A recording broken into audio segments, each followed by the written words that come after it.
కామారెడ్డి పట్టణంలోని ఆర్ఎండ్ guest house ముందు తెలంగాణ ఉద్యమ స్ఫూర్తిదాత చాకలి ఐలమ్మ విగ్రహాన్ని మంత్రి పోచారం శ్రీనివాసరెడ్డి, కామారెడ్డి ఎమ్మెల్యే ప్రభుత్వ గంప గోవర్ధన్ కలిసి విగ్రహ ఆవిష్కరణ కార్యక్రమం చేపట్టారు. కామారెడ్డి పట్టణంలోని ఆర్ఎండ్ గెస్ట్ హౌస్ ముందు ఏర్పాటు చేసిన తెలంగాణ ఉద్యమ స్ఫూర్తిదాత చాకలి ఐలమ్మ విగ్రహ ఆవిష్కరణ కార్యక్రమానికి మంత్రి పోచారం శ్రీనివాసరెడ్డి హాజరయ్యారు. అనంతరం ఏర్పాటు చేసిన సభలో కామారెడ్డి ఎమ్మెల్యే ప్రభుత్వ విప్ గంప గోవర్ధన్ మాట్లాడుతూ తెలంగాణ ఉద్యమ నేత చాకలి ఐలమ్మ అన్నారు. సమాజంలో జరుగుతున్న కుళ్ళు కుతంత్రాలను పారద్రోలిన ఏకైక మహిళ చాకలి ఐలమ్మ అని తెలిపారు. మంత్రి పోచారం శ్రీనివాసరెడ్డి మాట్లాడుతూ నిజాం ప్రభులకు వ్యతిరేకంగా పోరాటం చేసిన మహిళా ఉద్యమకారిణి చాకలి ఐలమ్మ అని ఆమె గురించి కొనియాడారు. చాకలి ఐలమ్మ కలలు కన్నా కలలను సీఎం చంద్రశేఖరరావు గారి ద్వారానే నెరవేరుతున్నాయని వారందరూ స్పష్టం చేశారు.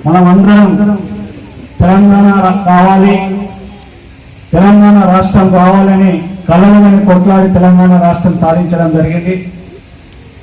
అదేవిధంగా గౌరవ ముఖ్యమంత్రి కేసీఆర్ గారు తెలంగాణలో జరుగుతున్నటువంటి పరిస్థితులు చూసి ప్రభుత్వ పాలన ప్రజల దగ్గరికి పోవాలి, అందుకే నూతన జిల్లాలను ఏర్పాటు చేయాలని కామారెడ్డిని కూడా జిల్లాను చేసి మనకు పూజలు కేసీఆర్ గారు ఒక బహుమతిలాగా మన కామారెడ్డి జిల్లాను మనకు అందించినందుకు ఈ సభ ద్వారా కృతజ్ఞతలు తెలియజేస్తూ, ఆ రోజు నుంచి మీరు ఉద్యమంలో పెద్ద ఎత్తున రజకసులు ఏ పిలుపునిచ్చినా అన్ని రకాలుగా ఎన్ని ఇబ్బందులు ఉన్నా ఎదుర్కొని తెలంగాణ ఉద్యమంలో చురుకైన పాత్ర వహించినటువంటి వారు మీరు.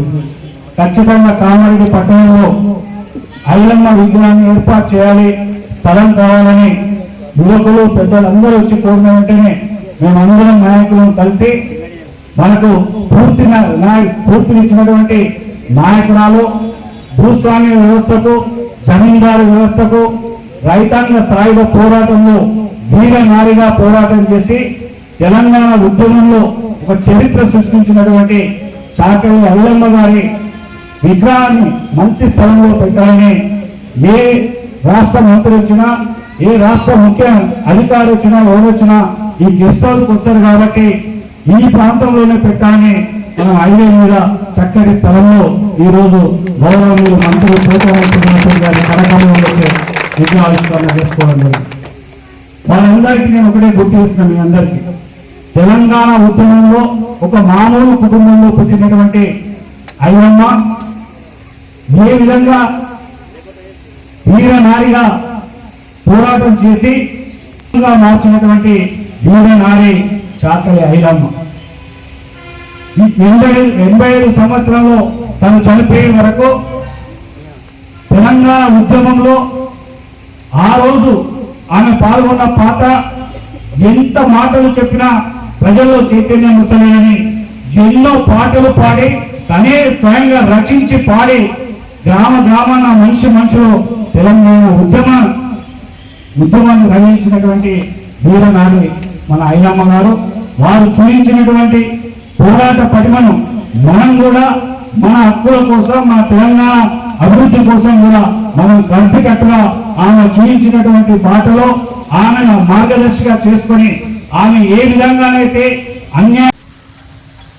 ఆనాడే పోరాడి ఈ బానిస బతుకుల నుంచి బయటపడాలని పెత్తందాల వ్యతిరేకంగా,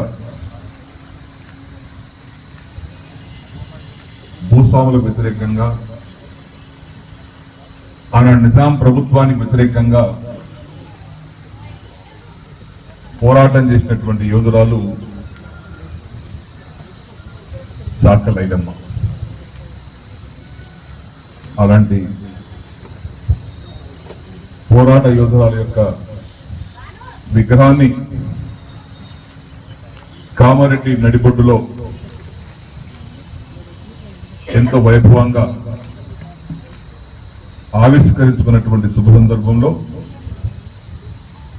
ఈ సభకు అధ్యక్షత వహిస్తున్నటువంటి ఈ కార్యక్రమ నిర్వాహకులు, విగ్రహ ప్రతిష్టన కోసం ఎవరు ఊహించినటువంటి స్థలాన్ని పొందే విధంగా ఏర్పాటు చేసినటువంటి మన స్థానిక శాసనసభ్యులు, సహచరులు ప్రభుత్వ విప్ గౌరవనీయులు గంప గోవర్ధన్ గారికి,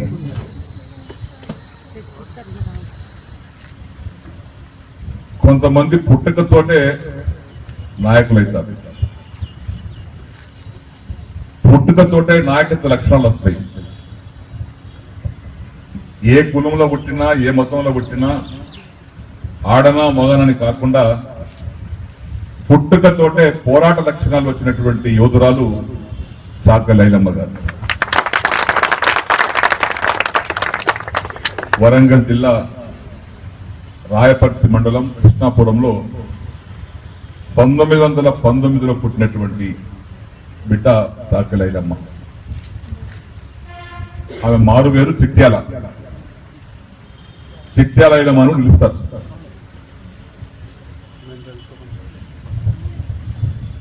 వరంగల్ జిల్లాలో ఒక చిన్న గ్రామంలో కృష్ణాపురంలో జన్మించి ఈరోజు రాష్ట్ర స్థాయిలో నిజాం ప్రభుత్వానికి వ్యతిరేకంగా తెలంగాణ సాధన కోసం పోరాటం చేసి ఆనాడే తెలంగాణ ప్రజలు జరుగుతున్న అన్యాయాన్ని గుర్తించినటువంటి ఏకైక మహిళ చాక లైలమ్మ గారు.